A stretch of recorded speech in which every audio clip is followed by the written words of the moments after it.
Hello everyone. Do you hear me correctly? Hello. Well, as Aranza said, I'm Carlos Rojas. I am currently working for Zebralution. I'm Mexican. I live in Mexico City, and I've been working in the book industry for quite a long time. I am going to share some insights about the Mexican market. First of all, thanks for the invitation to READMAGINE, Jose Manuel, Luis, Juan Manuel, Arancha. I'm very happy to be here. And well, let's just begin. This is a focus market about Mexico.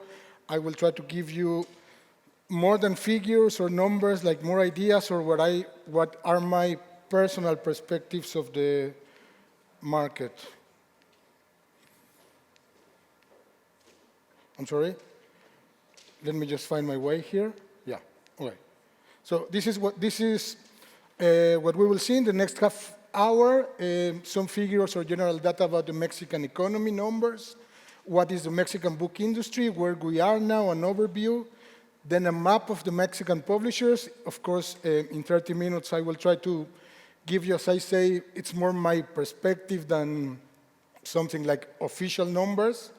Then when we talk about digital book formats, where are we in Mexico? And finally, I try to make a conclusion, but I'm not sure if I'm able to make a conclusion about it. First of all, I'm very sure you are familiar with Mexico, but some numbers about economy or figures that are important. We are around 130 million Mexicans. This is the population right now. If we talk about the gross domestic product we have, Mexico is the 13th economy in the world. It's around 1.7 billion euros, our gross domestic product, and it's the second biggest in Latin America, just after Brazil. I said we are the 13th economy in the world, talking about gross domestic product, but this is more interesting and I think more realistic about the Mexican reality. The Swiss Business School Institute for Management Development made this ranking of competitiveness with 67 economies. They analyzed the economic performance, the government efficiency, the business efficiency, and the infrastructure. If we talk about here, then Mexico is not exactly the 13th economy in the world, but it is the 67th one, including things, as you say, we always say that we in Mexico have a lot of lights, but also a lot of shadows. So it is true that we have like some kind of good position in the gross domestic product, but then the figures are different if we mix it with our reality. Some figures that are important nowadays, especially, more than 80% of the exports of Mexico goes to USA. We are the most important commercial partner of the United States of America. The foreign investment we had last year was about $36,000 million. Half of it's related to the United States. That's why right now it's super important, the threat we have about Trump's administration, tariffs. It is kind of uncertain what is happening there. Sorry for having this graphic in Spanish, but in general, this is numbers about what are the exports of Mexico. So between transport and machines, which are mainly vehicles, it's more than 70% of our exports, and most of them goes to the United States. Our inflation, it rised 4% in the last quarter. And well, what is the biggest challenge we have in terms of economy in Mexico? Inequity. Inequity is super important. It is true that if we only take in account the gross domestic product, we are kind of okay, but the reality is that in Mexico, 1% of the population owns 43% of that gross domestic product. Like half of the money of Mexico belongs to 1% of the people.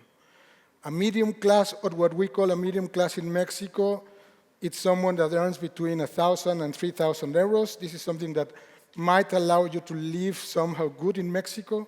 We can say 43% of the population is in that range. And then we have the poor people.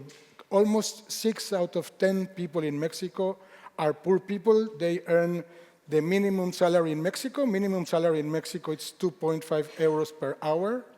They earn that or even less money. And we have 9 million people that live in super extreme poverty, which means they don't have food or anything that allows them to keep living. One important data is that only 2 countries in the world concentrate more incomes in a smaller percentage of population than Mexico. These are African countries, Mozambique, and the African Central Republic. So our biggest challenge really is inequity. Now, what is the current situation in terms of politics in Mexico? Well, we have our first woman president ever, Claudia Sheinbaum. She was elected last year, October last year.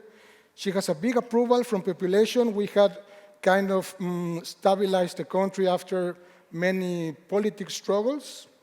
These are official numbers, but I would say they are kind of real, no? The approbation of our president, it is super high, something between 60 and 70%. In the graphic below, it is about like comparing it with other presidents in the world. I know in Spain, Pedro Sanchez is not very popular right now, no? But in Mexico, a part of Claudia Sheinbaum, she's one of the highest, or she has one of the highest approvals of presidents in the world. After the situation with Trump administration, the threats we're having, they made something called Plan Mexico. Plan Mexico is like the most important economic plan made, at least for the last 10, 15 years in Mexico. What they say about Plan Mexico, this is a strategy for economic development, equitable and sustainable for a shared prosperity. And the 5 main goals of this Plan Mexico are this. We are now the 13th country in the range of the gross domestic products. They expect us to be by 2030 to be in the top 10 of the global economies.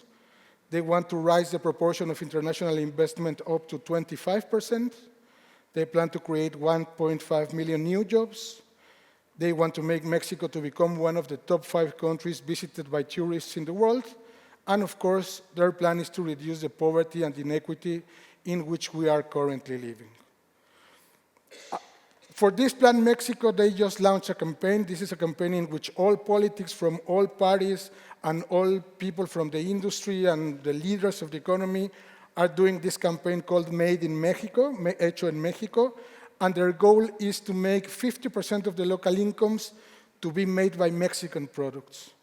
This sounds super good. I hope they make it for the good of Mexico, but something very important is that none of them or none of these policies are considering any creative or content industries. They never talk about cinema, book industry. They are not really talking about it. It's really not a priority for the government right now. This is the general situation in which we are in Mexico. This is like a general panorama. And then what about the Mexican book industry? Like, what are the numbers that we can provide there? Well, these are the numbers provided by the Mexican Book Chamber. The last report they gave us, it's on 23. It was launched, generally they launch it in Phil Guadalajara. Phil Guadalajara happens in the last week of November, sorry. So last year they launched this report.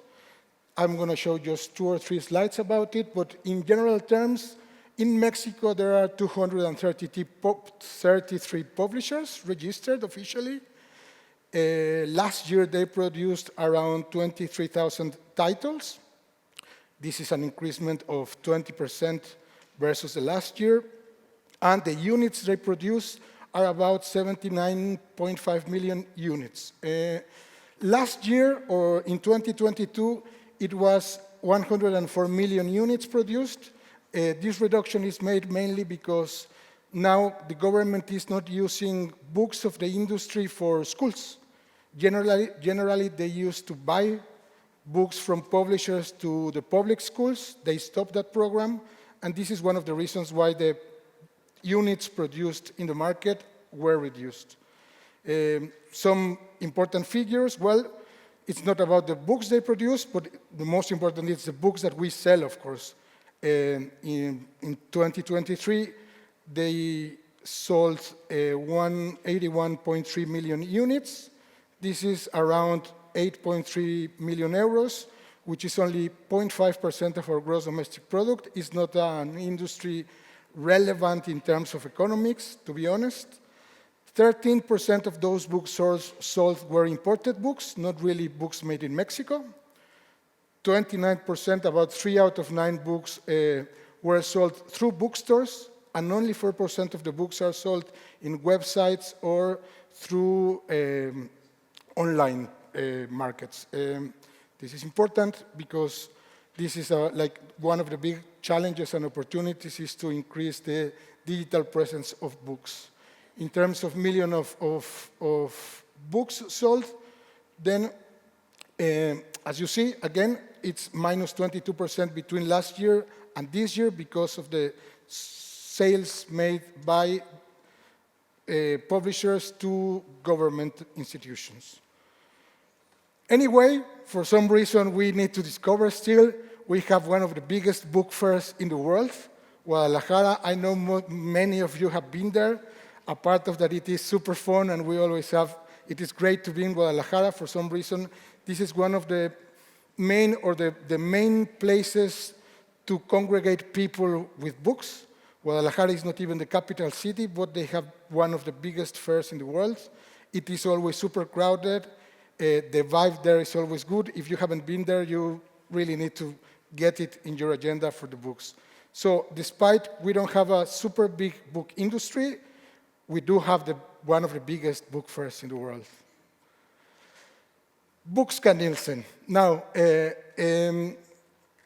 you know, many of you are familiar with Bookscan Nielsen. Bookscan Nielsen is a company that they make research of book sales worldwide.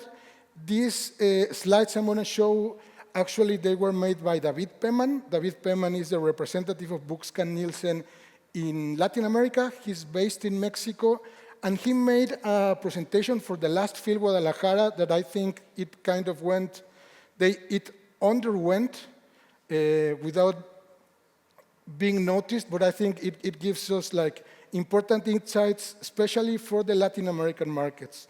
This map shows the industries in which Bookscan make researches of books. Right now in Latin America, they only make it for Brazil, Mexico, and Colombia. And in the reports they give, it's important to mention that the biggest growth was in Asia, in India, 27%, but the next one is Mexico, 12.6% of increasement in the books sold in the market. Bookscan Nielsen research, they bring together the reports, the sales reports from the big retailers, most of them actually, and this is what they show. Like, for example, here we can see in Spain, the growth was about 10%, but even in Mexico, it's bigger. The question could be, why is it big in an industry that is not that big? This is the same graphic, but just like split. The growth in revenue in the top 5 territories, Mexico is the second one, even more than Brazil or Spain. Only before after India, in terms of both in revenue and in units sold. And they make something, Bookscan Nielsen made something that might be interesting to see the perspective of how the Spanish book industry and the Mexican book industry are related, and how important for us is super important the Spanish book industry. But now we are realizing that for Spain might be super important also the Mexican book industry. This is an exercise they made. As I said, Bookscan for the Spanish language territories, they made research in 3 countries, Spain, Mexico, and Colombia. So what happened if we bring together all the units sold in these 3 countries? These are, as I said, the numbers, the figures provided by Bookscan. In 2023, the units sold in those 3 countries sum up around 100 million titles. Well, that is the number, but around 101 million titles. And in 2024, this number was reduced, and now it's about 88 million titles. How this is distributed? Well, Spain sells most of those 73% of those figures in 2023, and 72% in 2024 are sold in Spain. In Mexico, it's between something around 20, and Colombia is smaller with only 5%, between 5 and 6%. Of course, Spain is a bigger industry. They sell more books. They make more incomes than Mexico. But then we have examples of these titles that this exercise I think is interesting for everyone. First, these are the ISBNs sold in those 3 countries, the ones made in the countries and the ones imported. As you can see here, let's leave Colombia for a while, but in Spain, in Mexico, in Spain, almost 9 out of 10 books are produced in Spain and sold in Spain. In Mexico, it's not like that. We only have, like, we buy more books imported than actually made in Mexico. And most of the books imported to Mexico are from Spain. So 6 out of 10 books sold in Mexico are not really made in Mexico. Then the other 42%, yes. So that is a big difference between Spain and Mexico. Of course, we receive a lot of books from Spain, and we don't send so many books there. Still, we are important for the Spanish book industry. We are sure about this. These are 3 examples about books, kind of bestseller books or important books for the book industry. This book, Hábitos Atómicos, as you know, this is published by Planeta. For a long time last year, it was one of the best sellers. It appeared in the top 10 bestsellers in bookstores in general. They make their own, like, they make one book, they make the book in Spain, they make it in Mexico, they make it in Colombia. This same book, if we sum up like all the same books done in the 3 different countries, in Spain they sell 44% of the whole units of the book. In Mexico they sell almost the same amount of units of that book, 40%. If we talk about values, it's about the same. Like, let's say in Spain it's 50%, Mexico it's 4%, and then Colombia in a minor way 10%. It is important because this is a book that it is made in Spain, but it's not exactly a Mexican book. It is a Spanish book that we sell in Mexico, and we sell almost the same amount of titles that they sell in Spain. Let's go to another book. This is a book that is not a bestseller or a new release by Gaia Ediciones. This is, would say, a backlist title. And for these titles, all these 3 titles are from Spanish publishers. And in this case, the biggest amount of units sold of this book are not in Spain. Oh, I'm sorry. Are not in Spain, are sold actually in Mexico. 7 out of 10 books of this title are sold in Mexico, even if it's a Spanish book. And the other one, Viktor Frankl, El hombre en busca de sentido, this is a book published by Herder, and again, almost 75% of the units sold last year of this book are sold in Mexico and not in Spain. We are very aware that we kind of depend on the book industry of Spain, but I think these examples show that Mexico is also an important market for Spanish publishers. Very general view, of course, about the Mexican industry and where we are. And then what happened with the Mexican publishers? I think it was hard for me, like, trying to summarize what is happening with the Mexican publishers, but in these 3 slides, I tried to do it. We have kind of 3 types of Mexican publishers. Of course, we have publishers that are Mexicans, but not Mexicans. They are the international publishers, Random House, Planeta, Océano, Hachette, Urano. Of course, they have offices in Mexico because they attend from the offices in Mexico some Latin American countries and the USA, which is super important. But they are not really, Mexican publishers in terms of getting authors of Mexico. Some of them, of course, they publish local publishers, but their main or their core business is made by international, with an international perspective, and I would say like a very Spanish perspective. Then we have these atoms of publishers that were small, that are growing little by little. 2 examples of these publishers that were born in Mexico that landed in Spain are Sexto Piso and Almadía. Sexto Piso, they have published books for more than 15 years. And I would say now the big or the most important office of Sexto Piso is based in Madrid and not in Mexico City. Almadía is a publisher that was born in Oaxaca. They make a beautiful book fair there. And now they have offices here. We will have the Retiro Book Fair in a couple of days or tomorrow, and they will have a booth there because now they are a Spanish company. So somehow there are very few, but there are these very first attempts of the Mexican publishers trying to come to Spain, which is like the other way around of what we always see. And then we always have like this indie boom of publishers that they, there is a lot, not only in Mexico, but in Latin America in general, there is this passion for doing things and for doing books. And we have generally small publishers with very limited resources, with a lot of difficulties to apply innovative tools to their processes, but they make their efforts to go international. They are trying to come together to make international business. I just wrote 3 of them here, Elefanta, Grano de Sal, and Trilce, because I'm very sure these books of these Mexican publishers are somehow available in the Spanish bookstores. Of course, Mexico is there in the middle, in the map of America.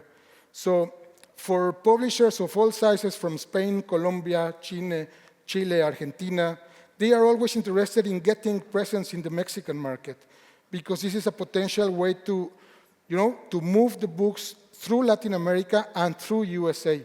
We are super close for the good and for the bad to the United States.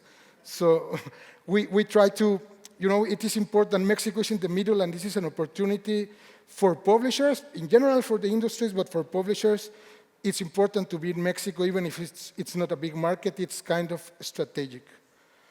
And then we have what we call this indie boom. There is like somehow some upswing in the book industry because the participants, they do have this passion. Authors, we have a lot of stories that can be told in all the countries in Latin America. Publishers work despite everything, despite difficulties, they continue working and making books. Mexico, yes, but especially like places like Argentina, where they struggle a lot. It's amazing, like the boom of the publishers. We have distributors that are trying to do their job and trying to move books from Latin America, different countries, and of course, booksellers. We have this kind of boom of independent booksellers. Publishers now in Latin America, not only in Mexico, are working on collaborative projects for the region. I have 2 examples here. These are 2 prizes recently made last year. They just have 1 edition. One is Las Yubartas, and the other is Latinoamérica Independiente. And the thing is that these prizes, like the most important prize they give is that 10 publishers from different countries of Latin America publish the book that wins. So Las Yubartas, this is a prize for narrative. This is a novel. The novel that won is actually from a Mexican writer from Cuernavaca. And what they do is like they publish the book in different countries by different publishers. The same happens to Latinoamérica Independiente.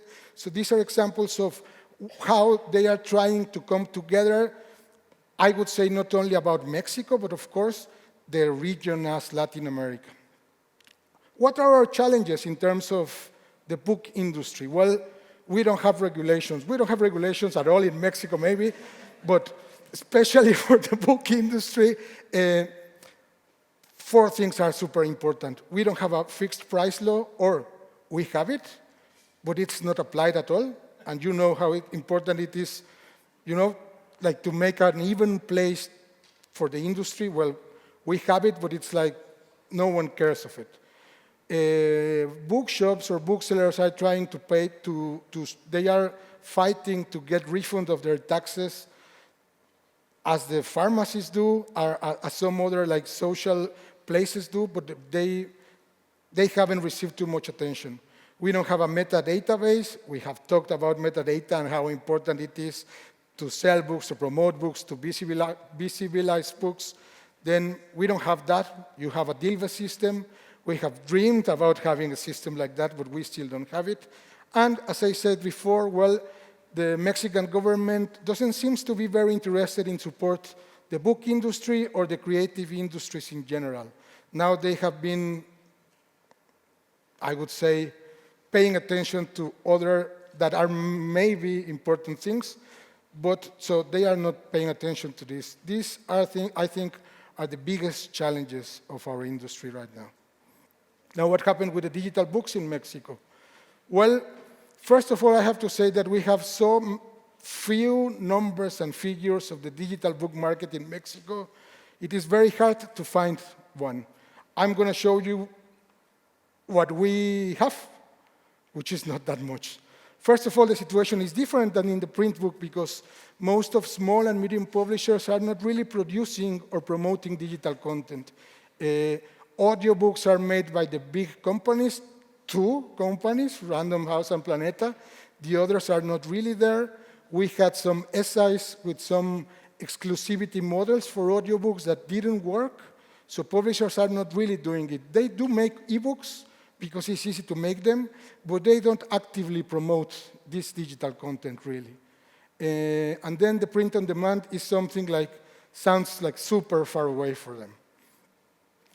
Still, some numbers about connectivity in Mexico. We are a poor country, 6 out of 10 people are poor, but 96% of the people have a mobile phone. Out of the 129 people that lives in Mexico, 127 are connected somehow to internet by their mobile phones. Maybe they don't use it for buy books, but they are connected already. How much time do they spend there? Well, in an average, in a day, they spend, like, in the mobile phone, 4 hours and 20 minutes, in a laptop, 3 hours and 13 minutes. So they are connected and using the internet. These are numbers, by the way, given by it. They are public numbers in datareportal.com. You can see them not only for Mexico, but for any country in general. What we have for numbers in terms of sales or in terms of digital book industry in Mexico, well, we don't have really. We have 3 places where we can find it. We have a book chamber report. In the whole report, they have 1 slide for ebooks. The public reports we have are the MARC report that was released some months ago, the Bookware report that was released last week, and in Zebralution, we work now in Zebralution to develop the audiobook Spanish language market, and we have our own data. These, at least me, Carlos Rojas, are the only numbers I could find and that I can share with you. This is a slide provided by the book chamber talking about audiobooks. What they only mention is that in 2020 was the highest peak of ebooks. 2020 is the pandemic, of course. Since then, they are decreasing. Figures are decreasing year by year. Compared 22 to 23, it's minus 13%. It's 11.7 million euros, which in the 8,000 million euros of the book industry is really nothing. This is what Bookware says about the ebooks in Mexico. They only say that it grows from 14 to 15.7%, and the MARC only mentions that globally they grow 6%, but they don't make a specification about Mexico or any other country in Latin America. Still, if we go to the public information, 8% of the people are purchasing books in digital context, in books in digital formats, Where does those figures go? Who has that figures? I don't know. If we talk about audiobooks, okay? What Bookware says, it's the Spanish language audiobook market is divided. They divide it in territories. They say that 57% of the audiobooks are sold in Spain, 27% in the United States, and only 9% of Mexico. They mentioned that 20%, or the increase in Mexico for the audiobook usage is the 20%. The MARC, it's a quote I use from the report. They say that during 24, the growth they've seen in the audiobook category is 40%. It's a double-digit growth. And we in Zebralution, the data we have or the expectations we have, because we are working in developing the audiobook Spanish language market, we know it is true that it's a double-digit growth every time, and our perspective is that it will grow next year between 25 and 40%. As I say, we don't really have any other information about audiobooks. Then again, in the public reports of how people are using internet, well, from online audio consumption, The biggest is, of course, YouTube, watch or listen online music videos, which means YouTube. 61% are doing it, but 16% are listening to audiobooks. I can only trust these figures, but we don't have any place where we can see how this is divided or how this is structured. Then the print on demand. Print on demand is something that we just talk about in Mexico, but no one is doing really print on demand. There are some options now, yes. Bibliomanager is there. Libre Express, that it's a Spanish company, is there. Librante is a Mexican company that is there. But I don't see the publishers in Mexico working with it or trying to develop this business model. Then Ingram is coming. Ingram is the biggest mediatory of the publishing industry in the United States.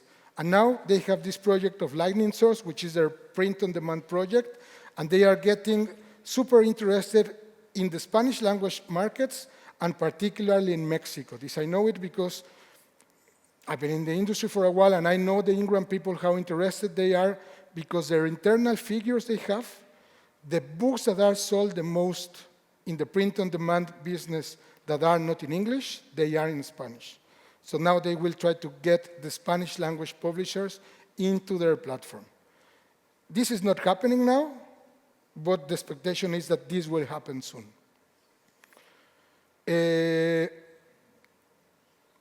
And this is all I can say about the book industry in Mexico in general terms, really.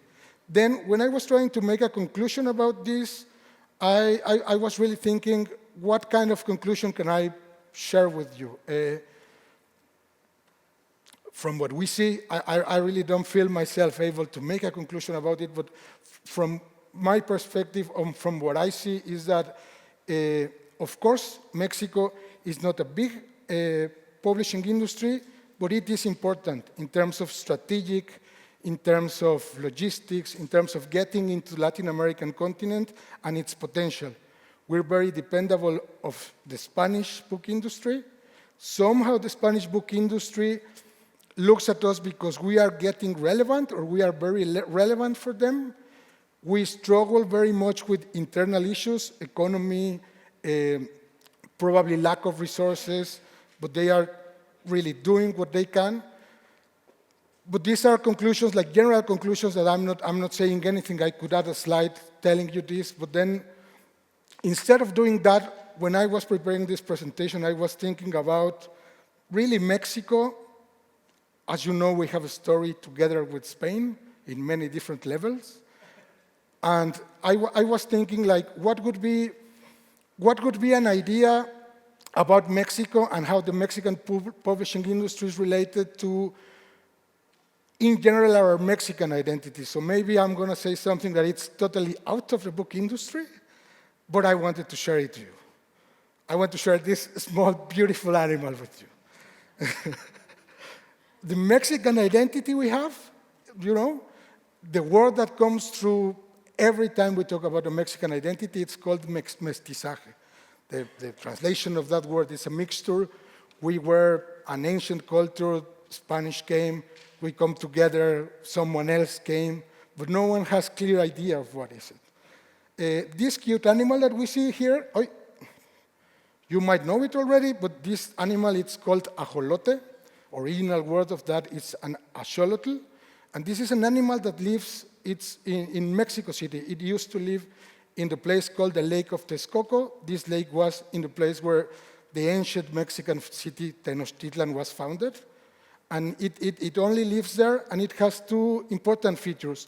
One, this is actually a salamander, but this is a salamander that never grows up. Like, it remains in their aquatic moment forever. They never become a real salamander in the end. And the other characteristic is that it can heal itself. If it loses an eye, it recovers the eye. If he loses parts of his brain, he recovers it. Scientists study it very much. And this idea of the animal that never grows up to become a salamander, that remains in the childhood, has been used in Mexico to explain the Mexican identity of Mexico. We have actually a bill. This is a 50 Mexican pesos bill. First, it was a commemorative bill, and it became so popular with the Mexican population that they make it now, it's our official Mexican bill. And it talks about the Xolotl and the foundation of Mexico because it is really based there. The story of the Xolotl, or the name, the original name Axolotl, comes because, you know, in the ancient legend of the Aztecs, when the world was created or was in the process of being created, they already have the moon and the sun, and now they have to make it turn. So we have the day and the light and the night, day and night, sorry. So the gods, what they did to do that was to sacrifice themselves. They throw themselves to the fire. But only one god didn't want to do that. That god was Xolotl, because he didn't want to die. He was afraid to die. He was afraid to become something else. And he ran away, and he escaped. He hid in the corn, then in the fields, then into the water, because it has the capacity to transform. And it remains in the water. That's why it never becomes a salamander, because it's going to be found if it grows. This idea has been used by social scientists to talk about our Mexican identity, to talk about how difficult it is for the Mexicans to become Mexicans, in a way. Two examples of that. This person here is Roger Bartra. He's Catalan, actually, a very important, one of the most important social scientists in Mexico. He also worked for the University of Sorbonne, for the Pompeu Fabra University in Barcelona, and he wrote 40 years ago this book, La Jaula de la Melancolía, translation is The Cage of Melancholy, and he tries to talk about the Mexican identity using the metaphor of the Xolotl, actually. This is a quote of the book. He says, en el interior de la cultura nacional mexicana se encuentra agazapado un angustiado ajolote. Es capaz de reproducirse para conservar su eterna juventud y eludir la metamorfosis. No es tan diferente a nosotros. This is a very important study, available in audiobook, actually, about the Mexican identity and how difficult it is for us to grow. This was written 40 years ago. A little bit before that, 20 years before that, in '67, this beautiful person here is José Emilio Pacheco, one of our most important poets. In 2009, he received from the hands of the Spanish king the prize Cervantes and Reina Sofía. And he wrote 60 years ago a poem in which he talks about the Xolotl. I couldn't dare to translate it, but someone in the Washington Institute, in the Mexican Institute of Washington, translated. And this is a verse in which he talks about the Xolotl. I'm going to read it. El ajolote es nuestro emblema, encarna el temor de ser nadie y replegarse a la noche perpetua en que los dioses se pudren bajo el lodo y su silencio es oro, como el oro de Cuauhtémoc que Cortés inventó. What he tries to express there, of course, is that this, again, this idea of a hidden animal that it's hard for it to grow. I was thinking about this. I know I'm not giving you a conclusion, but I was thinking about this when I'm making this presentation. And I was thinking, Roger Bartra wrote 40 years ago, José Emilio wrote the poem 60 years ago, and what is the Mexican identity now in this 2025 or 2027, like in this moment? Are we thinking like that? Young people think themselves or express themselves like the Xolotl? I wouldn't think so. I wouldn't think the book industry or the people that work in the book industry see minor or less as they used to be or dependable of someone. I think they are growing. They are trying to find their international way. And I was thinking about this. I wanted to express this to you in this opportunity. So this is the reason I ended up talking about the Xolotl. And the other reason is because I brought with me some 50 pesos bills in case you want a souvenir to remember the Xolotl. I'll be happy to give it to you in the coffee break. You just have to ask me for it. Thank you very much. Thanks again for the invitation.